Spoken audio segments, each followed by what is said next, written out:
오늘부터 저희는 성소를 하겠습니다. 네, 이 성소를 공부한다고 하는 거는 성경을 공부하는 것과 같은 거예요. 왜냐하면 예수님께서 이 성전을 헐라 내가 3일 만에 세우시겠다라고 했잖아요. 성소는 곧 누구예요? 예수님이에요. 그래서 우리는 이 성소를 뭐라고 부르냐면 예수님에 관한 그 설명이 있어요. 그런데 이 성소는 예수님이 우리의 구원자시죠. 네, 그래서 성소는 구원의 청사진입니다. 기억하셔야 돼요. 그래서 예수님은 우리의 구원자시죠.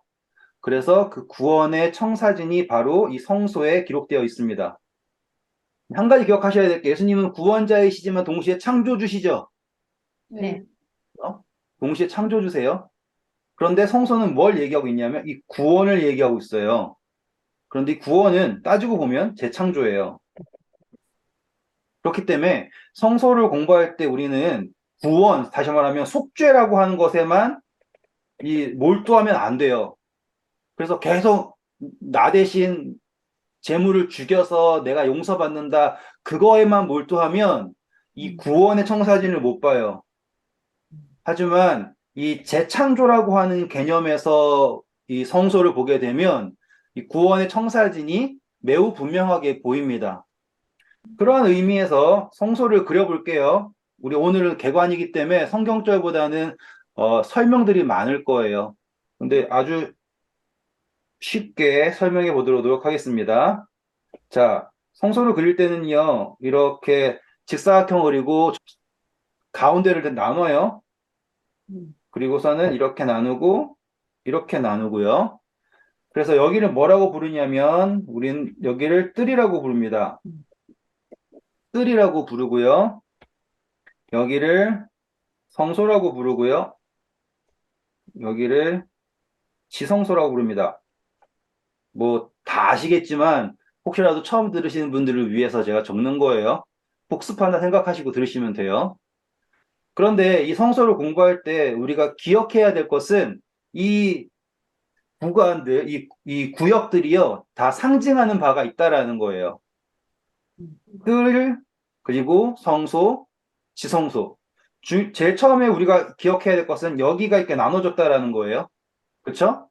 그리고 이 나눠진 구역을 기준으로 제사장만 들어갈 수 있어요. 그리고 또 여기 이렇게 나누면 여기는 누가 들어갈 수 있겠어요? 대제사장. 대제사장만 갈 수 있겠죠? 그리고 이 뜰에는 죄인들이 옵니다. 그렇죠? 그래서 이 구역마다 들어갈 수 있는 단계가 있는 거예요. 이해하셨죠? 네, 그리고 이제 재물 적을게요. 재물은 이제 경우에 따라서 들어갈 수 있냐 안 들어갈 수 있냐 다르지만 일단 재물 역시 여기 뜰 안에 들어오죠. 그런데 이 재물이 특별한 경우 이제 속죄제 같은 경우겠죠. 육신은 여기에 버려요. 뭐만 들어갈까요? 재물은 피. 피만 들어갈 수 있어요. 그러면 이게 상징적으로 딱 구분되는 게 보이시죠? 육은 못 가요. 무엇만 가는 거예요? 피. 다시 말하면 생명만 들어갈 수 있어요. 이게 제사법에서 나타나는 대강의 그림이에요. 그러니 제사법이라고 하는 거, 성소라는 걸 바라볼 때 그냥 어렴풋하게 이게 무슨 의미일까를 보려면 항상 머릿속에 이 성소를 그리고 지금 이 일이 어디에서 일어나는가? 뜰에서 일어나고 있는가? 성소에서 일어나고 있는가? 지성소에서 일어나고 있는가를 생각을 하는 거예요. 그래서 지성소에서 일어나는 일이 어떤 일일까? 혹은 성소에서 일어나는 일이 어떤 일일까? 그리고 그것을 누가 하는가가 매우 중요해요. 다시 한번 이제 이거를 다시 한번 그려볼게요. 이번에는 우리는 이거를 이렇게 세워서 그릴 거예요. 그러면 이 성소가 무엇을 말하는지를 알 수 있어요. 여기가 뜰이겠죠, 이제. 뜰은 세상을 상징합니다. 그리고 절반을 나눴을 때 이 위는 하늘을 상징하겠죠? 그리고 여기 지성소가 있습니다. 이 지성소는 하나님의 보좌를 상징해요. 그래서 실질적으로 여기에는 뭐가 있어요? 법궤가 있고 법궤와 그룹 천사들이 지키고 있는 시은좌가 있죠. 그래서 이것을 하나님의 보좌라고 합니다. 그렇기에 우리는 이 성소를 뭐라고 얘기하냐면 하늘 것의 그림자라고 얘기해요. 왜냐하면 아까 공부했던 것이 바로 이 모습이었죠? 그러니 이 모습을 그대로 세웠다 생각하면 이 모습일 거고요. 이 성소를 그대로 눕혀서 그림자처럼 그렸다고 하면 바로 이 성소의 모습이 되는 거예요. 재밌게도요, 여기에 이 성소에는요, 방위가 있습니다. 동서남북 방위가 있어요. 그래서 입구가 어디로 있냐면 여기에 있어요. 동쪽에 있어요. 모든 입구는 다 동쪽에 있습니다. 똑같이 여기도 입구가 있겠죠? 모든 입구는 이렇게 열려 있어요. 그래서 우리가 하늘로 가는 길은 열려 있는 길이다라고 하는 게 이렇게 성립될 수도 있어요. 이렇게 가는 거예요. 똑같이 예수님도 우리를 위해 오셨죠? 하나님이 세상을 이처럼 사랑하사 독생자를 주셨죠? 어디서부터 오셨을까요? 그분의 보좌를 버리시고 이 땅에 오신 거예요. 보이시죠? 네. 그래서 성경을 공부하면 항상 하나님으로부터 멀어질 때 어디로 간다라고 하냐면 동쪽으로 간다 그래요. 여기 방위가 이렇게 있죠? 방위가 동쪽이 어디예요? 여기가 동쪽이죠. 그래서 에덴의 동편. 가인도 범죄하면 어디로? 동쪽으로. 반대로 예언서를 공부하면 항상 하늘에 있던 천사들도 어디로 떨어져요? 동쪽이 아니라 땅으로 떨어지죠. 너 아침성 계명성이 어찌 떨어졌느냐라고 하고 계시록에서도 용이 땅으로 떨어지잖아요. 그래서 이 땅의 이야기에서는 동쪽으로 가고요. 하늘의 이야기에서는 하늘에서부터 땅으로 떨어지는 거예요.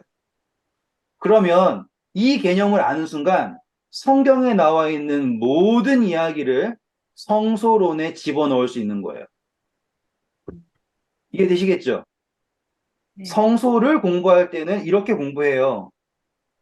그런데 성경을 공부할 때는 이렇게 공부하는 거예요.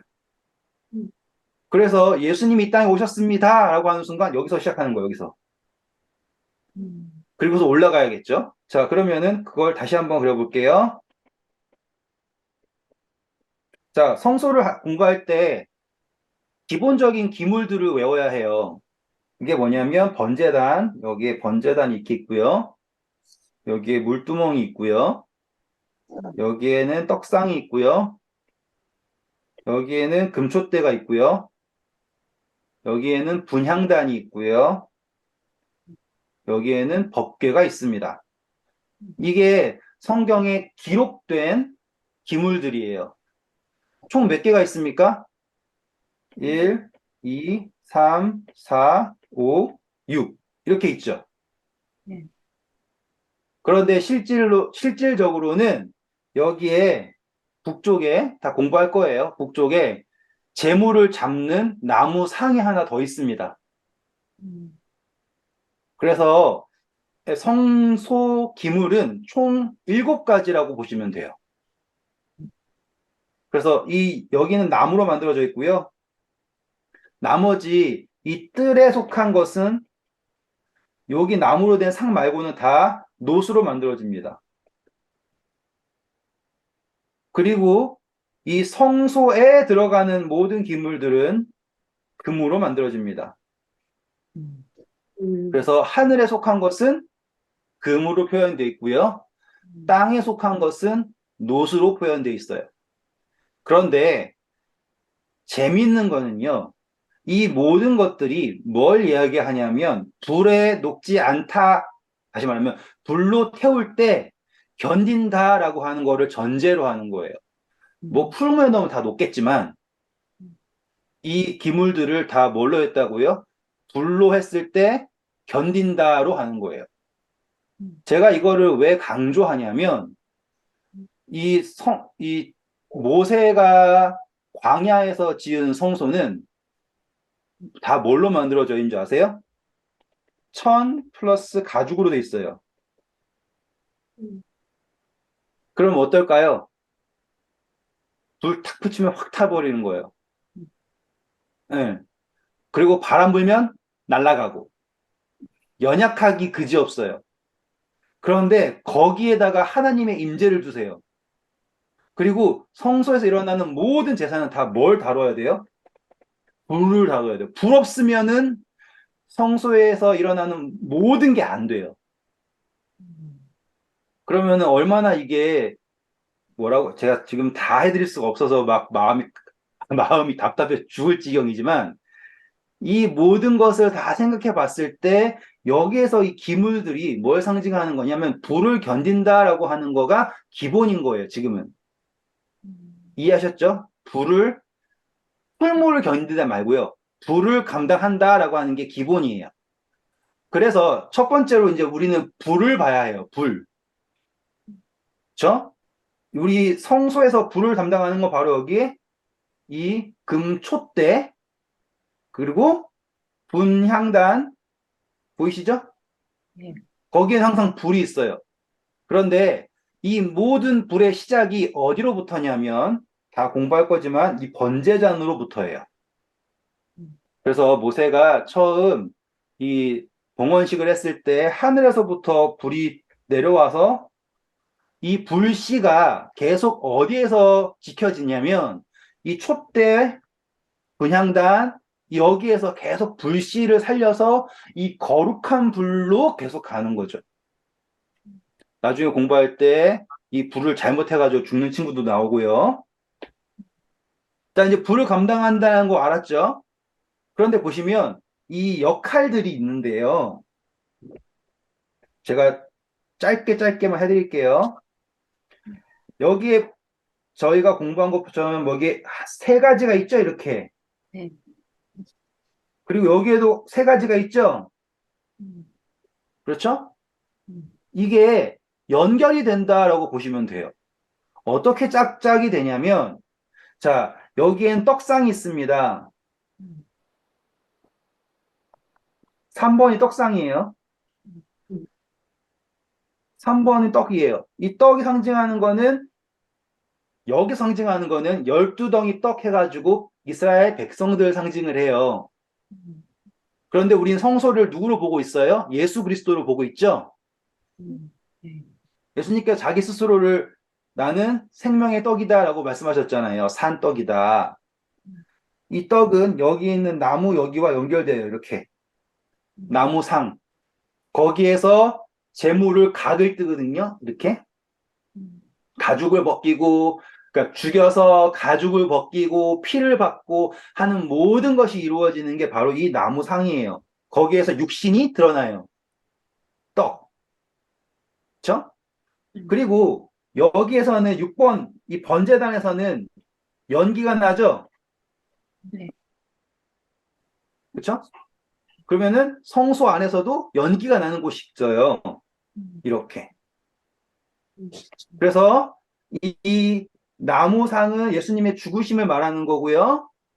이 번제단은 승천하셔서 연락되심을 말하는 거예요. 그래서 하늘로 올라가는 거예요. 그래서 이 올라간 것이 여기서 만난다라고 생각하시면 돼요. 음, 그리고 우리 성경에서 성령님을 상징할 때 항상 불 아니면 물이죠.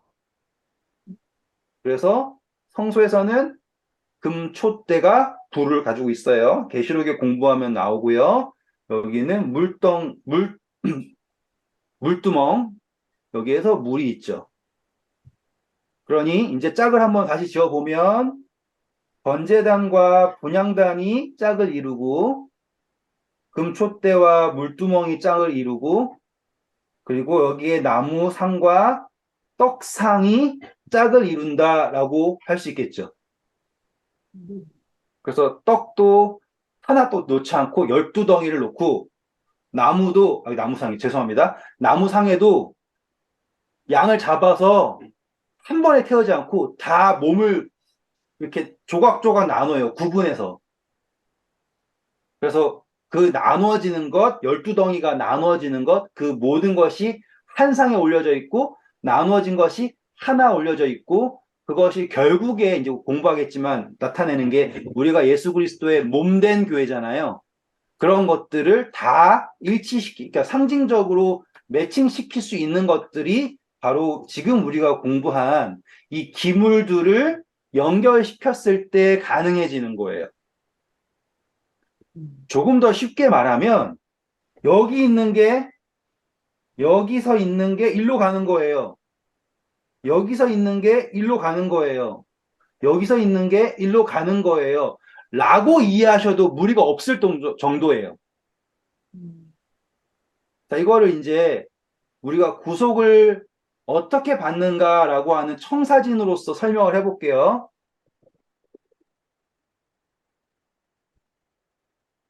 자, 여기서 육신이 드러나고요.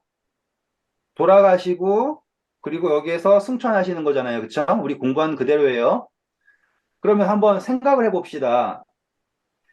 이 그림을 우리가 구속사를 공부할 때는 어떻게 하라 그랬어요? 옆으로 돌리라 그랬죠. 음, 맞죠? 예, 그러면은 우리가 어떠한 걸 공부할 수 있다라는 거 볼 수 있어요, 이제.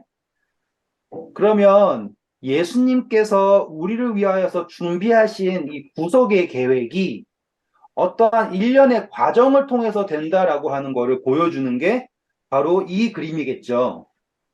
음, 네, 자, 일단은 이 그림에서 우리가 주목해야 될 것은 여기에 문들이 있다라는 겁니다. 색깔이 잘 안 보이네요. 다시 할게요. 문들 보이세요? 이렇게?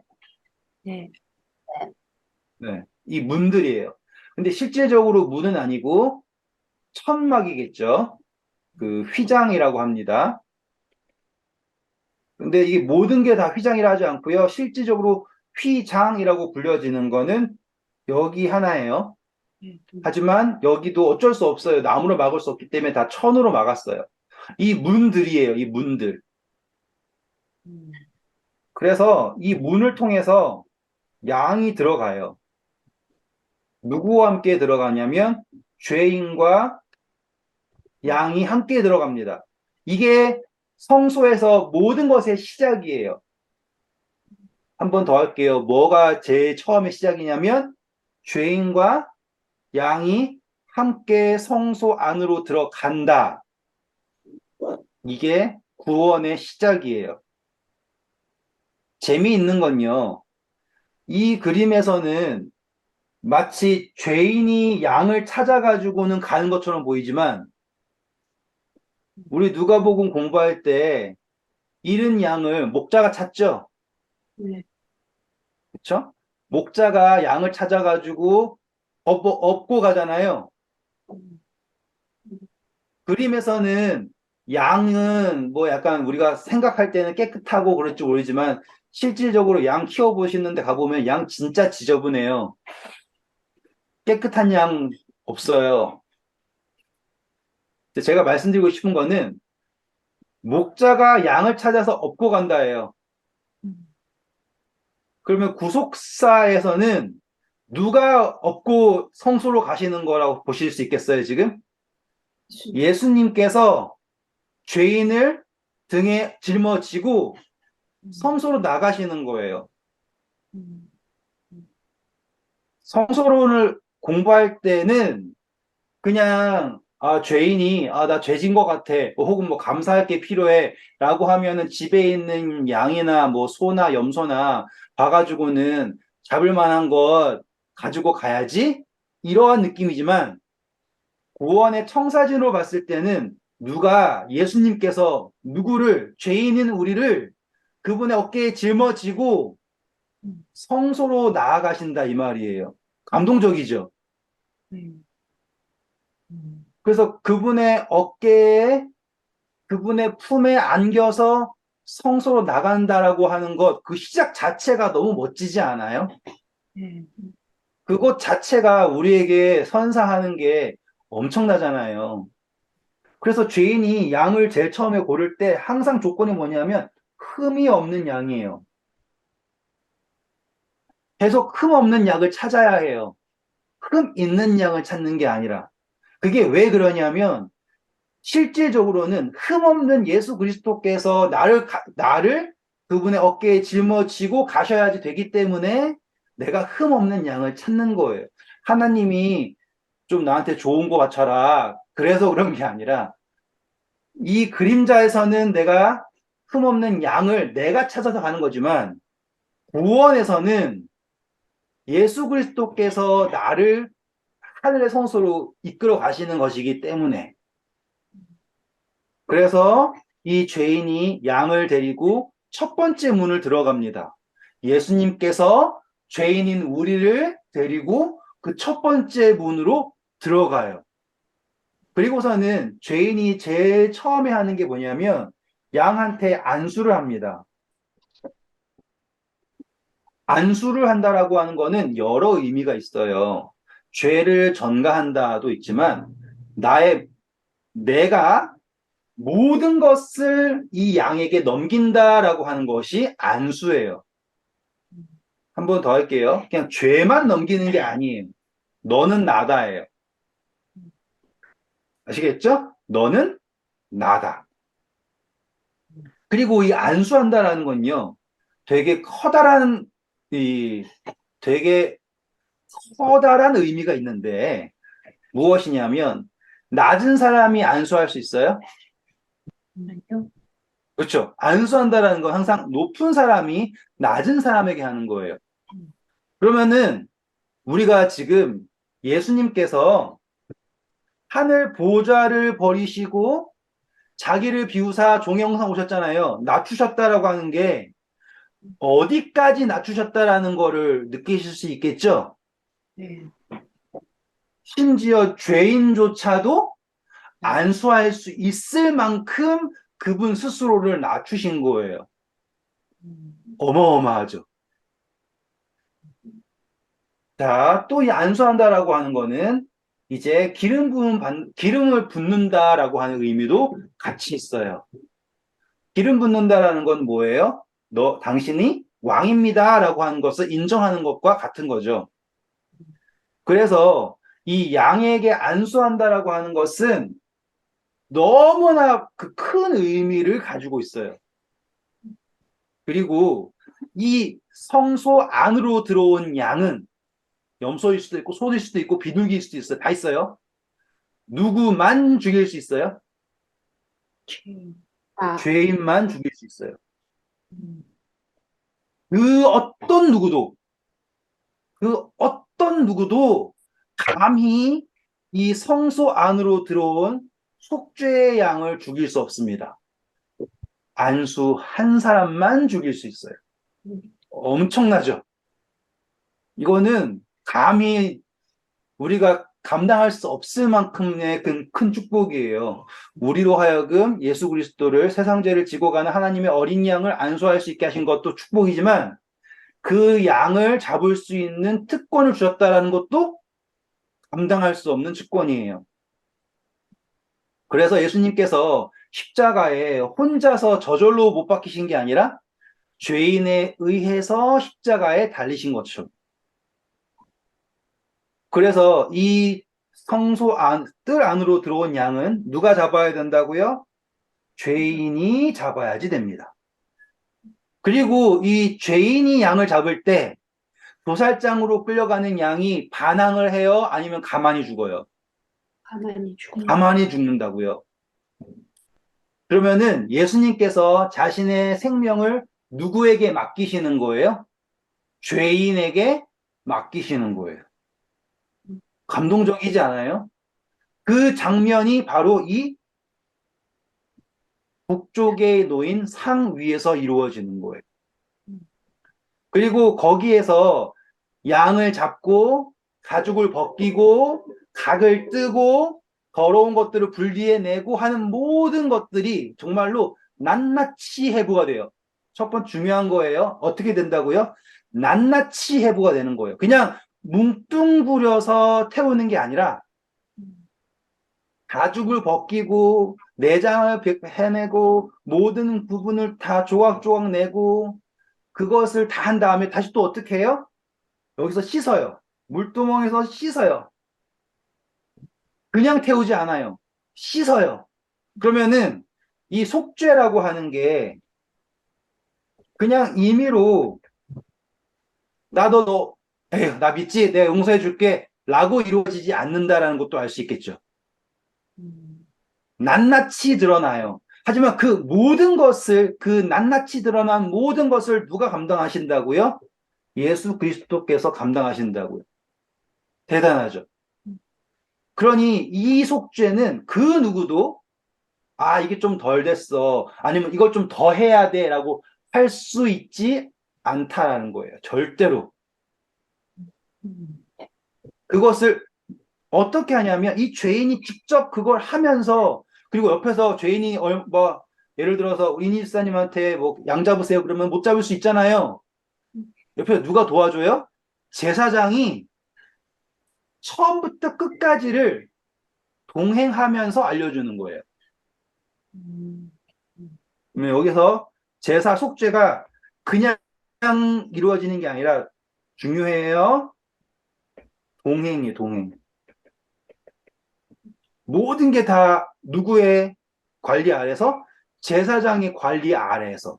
그러면 우리의 속죄 역시도 그냥 되는 게 아니라 내가 아무것도 모르는데 우연찮게 잘해서 에?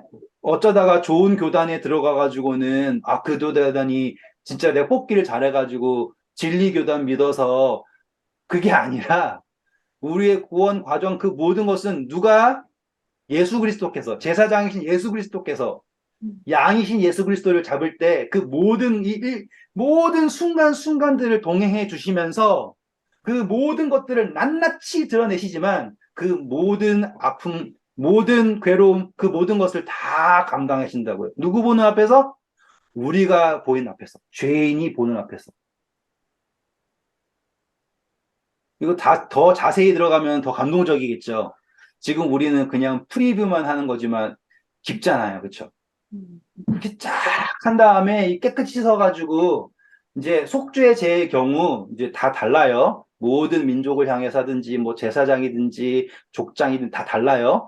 하지만 이것을 태울 때 핵심이 있어요. 핵심이 뭐냐면 이것을 태우는데 뭘 구분하냐면 더러운 것과 깨끗한 것을 구분합니다. 그래서 받아들여질 것은 여기서 태우고요. 버려질 것은 재버리는 밑에 여기 번제단 옆에 재버리는 곳에다가 버려요. 음, 재밌죠? 그러니 이 속죄 우리가 구원이라고 하는 게 그냥 되지 않아요. 받아들여질 것, 버려질 것 완벽하게 구별이 돼요. 심지어 나중에 죄도 다 구별이 돼요. 음, 좀 이따 해드릴게요.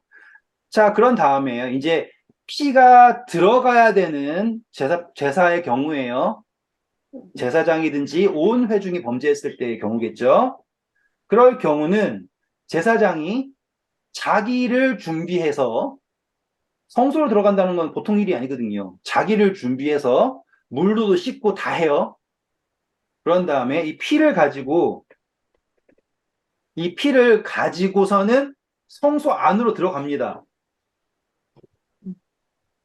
이 성소 안에는 금촛대가 있고 진설병이 있고 떡상이 있죠. 그리고 분향단이 있어요. 그래가지고 여기서는 이제 연기가 올라가기 시작했겠죠. 이렇게. 음, 그래서 여기에다가 이제 그 피가 있는 이 올라가는 이 피를 가지고서는 여기로 가는 거예요. 여기 분향단. 잘 안 보이시죠? 음, 여기 색깔이 왜 이럴까요? 좀 혁신적인 색깔 없나? 여기가 분향단이에요. 여기로 가는 거예요. 그러면 이때 이게 제일 중요한 거예요. 지금 저기에서 이제 타기 시작하는 저 재물의 피가 어디로 가냐? 이 분향단, 여기로 간단 말이에요. 음, 그러면 어떤 걸까요? 일치가 이루어지겠다라는 거죠. 그리고서는 여기 분향단 앞에 있는 휘장에다가 뿌려요. 음, 어떤 경우에는 뿔에도 발라야 되고요. 대속죄일이랑 다 다르지만 이런 다음에 다시 또 나옵니다. 그리고 나서 어디로 가냐면 이 번제단으로 가요. 그리고 나서는 이 번제단 뿔 그리고 번제단 밑에다가 그러면은 어떤 일이 생기는 거예요? 지금 여기서 이루어진 속죄가 하나님에게 완전히 연락되었다. 음, 그래서 이 분향단과 번제단이 같은 연기가 일치되는 거예요. 이렇게 연합이라고 하는 것이 완성이 되는 거예요. 음, 음, 그래서 그 과정을 위해서 자 제사장이 일부러 피를 가지고 들어간 거예요. 집중해 보세요. 어디에 뿌렸다고요? 휘장. 휘장. 자, 그러면은 제가 아까 말씀드렸죠. 여기에 하나님이 계시는 곳에 이 휘장이 이렇게 있고요. 음, 성소라고 하는 곳이 이렇게 있어요. 그런데 잘 보시면 여기에도 입구가 있지만 여기도 입구가 있네요. 음, 그림이 너무 복잡하니까 다시 그릴게요. 자, 여기에 휘장이 있어요. 음, 맞죠? 그리고 여기 공간이 있어요. 이렇게. 음, 여기도 휘장이 있네요. 공간이 있네요. 음, 그리고 제일 신기하게도 요 휘장 바로 앞에 분향단이 있네. 연기 나는 곳. 음, 음, 그쵸? 그리고 여기 휘장 바로 앞에 여기도 연기 나는 번제단이 있네요. 음. 어떤 것 같아요? 것 같아요. 비슷하지 않아요? 네, 제가 지금 옆에 다 지웠죠?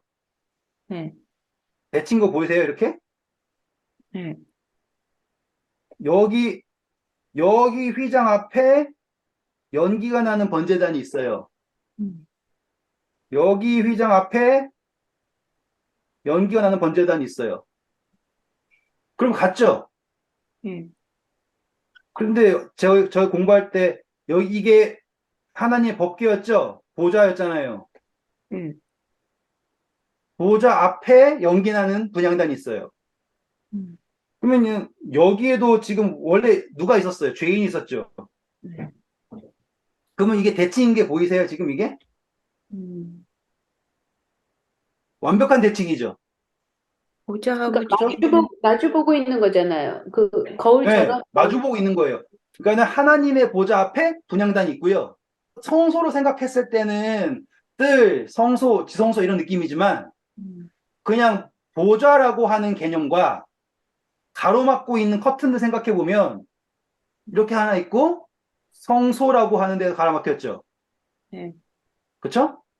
똑같이 가로막히고 있죠. 딱 맞잖아요.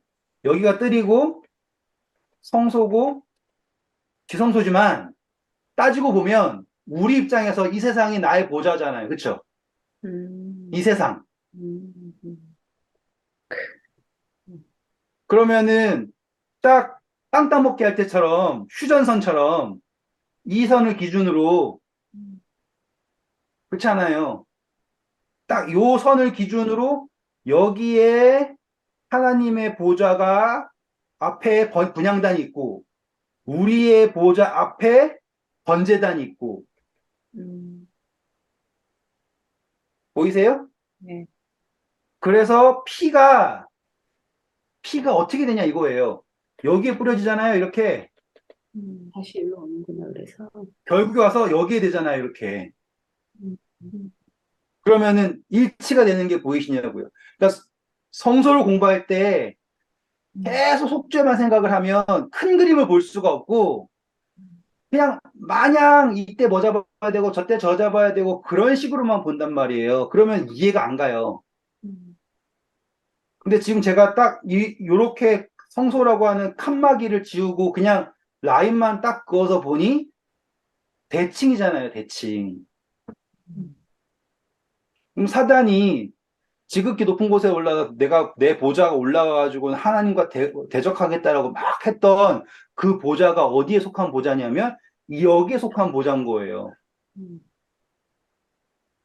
그러니까 오늘날 우리가 앉아 있는 보좌가 여기라고요. 근데 예수님께서 그분의 보좌를 내려놓고 우리에게 오셔서 우리보다 낮아지셔서 우리에게 안수를 받을 만큼 낮아지셔서 우리를 위해 속죄하시고 우리를 여기로 올리시는 거 아니에요. 그리고 똑같이 우리가 하나님에게로 가기 위해서 우리가 우리의 보좌에서 내려와서 음, 하나님에게로 올라가는 거라고요. 그게 성소론에서 말하는 재창조의 그림인 거예요. 구속의 그림이라고. 음, 그래서 속죄제의 핵심이 여기에 여기에 피를 뿌리고 다시 와서 여기에 피를 뿌려서 이게 일치가 된다라고 하는 이 공명을 다 이루어내는 것이 속죄의 완성이자 하나님의 계획의 성취인 거예요. 음, 어, 이제 우리는 이제 그것을 이제 자세히 하나씩 보겠죠. 제가 얼만큼 자세히 하게 될지는 모르지만 오늘 이 정도 이해하시게 되면은 네, 사실 질문하세요. 양한테 안수하는 것도 죄인이 하는 거 맞죠? 네, 네, 그래서, 예. 음, 네. 그래서 죽이는 거 다 죄인이 하는 거예요. 제사장 옆에 있고요. 그리고 그 모든 것을 함께 도와주는 게 제사장의 역할이에요. 음, 그렇죠. 자, 그러면 제가 마지막으로 좀만 더 하고 끝낼게요. 오늘은 제가 성경을 저 앞에 여러 개 펴놨지만은 그림으로 설명하는 것만으로도 벅차기 때문에 이해해 주세요. 다시 이제 성소를 옆으로 눕혀서 그려볼게요. 이번엔 좀 작게 그렸어요. 우리가 성소를 공부할 때 기억해야 될 게 있어요. 뭐 다 기억하면 좋지만 기억해야 될 게 무엇이냐면 진영이 여기 있는데 음, 이 거리예요. 이 거리. 음, 네, 이 거리를 생각을 해야 돼요. 음, 제사를 드릴 때 우리는 뭐 옆에 있는 가스레인지 키로 가듯이 제사를 드리는 게 아니라 진영이 동서남북으로 있잖아요. 음, 이렇게 있을 거 아닙니까? 이렇게. 음, 그리고 이 사이에는 진영 사이에는 레위족 여기에는 아론이지만 여기에는 또 레위족들이 음, 다 진영을 또 치고 있어요. 그러면 내가 제사를 드리고 싶잖아요. 그러면은 나는 어쩔 수 없이 레위 족속을 지나고 제사장 아론 족속을 지나서 성소로 나가야 돼요. 음, 그래서 속죄제를 드린다라고 하는 거는요. 내가 지금 기쁜 일이 없는데 양을 짓고서 성소로 나간다라는 거는 창피한 일이에요. 음, 화목제물이 아닌 이상. 절대로 감춰질 수가 없어요. 그렇죠? 절대로 감춰질 수가 없어요. 그런데 이 지나가는 데가 나를 욕할 사람이 아니라 나를 도와줄 사람들인 거예요. 레위 사람들, 아론 사람들. 여기서 우리 봐야 될 건 그거예요. 사람들은 내가 거룩하다 생각하고서는 정죄하기 바빠요. 그런데 성소를 얘기하는 거는 우리는 제사하러 온 사람들을 도와줘야 될 사람들이고요. 그들이 있기에 우리가 사는 거예요. 그리고 그들이 있기에 음, 예? 우리가 감사할 수 있게 되는 것이고. 그러니까 제사법이라고 하는 건 공부하면 공부할수록 먼저 부름받은 우리 레위 자손이자 제사장이자 우리가 얼마나 큰 소명을 받게 되었는지를 알 수 있게 되는 거예요. 여기에서는 내가 어떻게 구원받는가를 봤잖아요. 음, 근데 항상 우리는 이 입장에서 봤을 때 누군가가 오게 된다면 우리는 그 사람들을 최선을 다하여서 성소로 이끌어야 되고 그들을 위하여서 섬겨야 한다라는 거를 볼 수 있어요. 왜냐하면 그들이 섬겨야지 내가 살 수 있거든요. 그래서 사사기 시대의 가장 큰 문제가 뭔지 아세요? 레위인들이 굶어요. 맞아. 왜일까요? 여기서 이렇게 오는 사람들을 제대로 안 해준 거예요. 음. 교육을 잘 안 한 거예요. 그러니까 오는 것을 부끄럽게 만든 거예요. 오는 사람이 없어진 게 아니고요. 똑같은 거죠.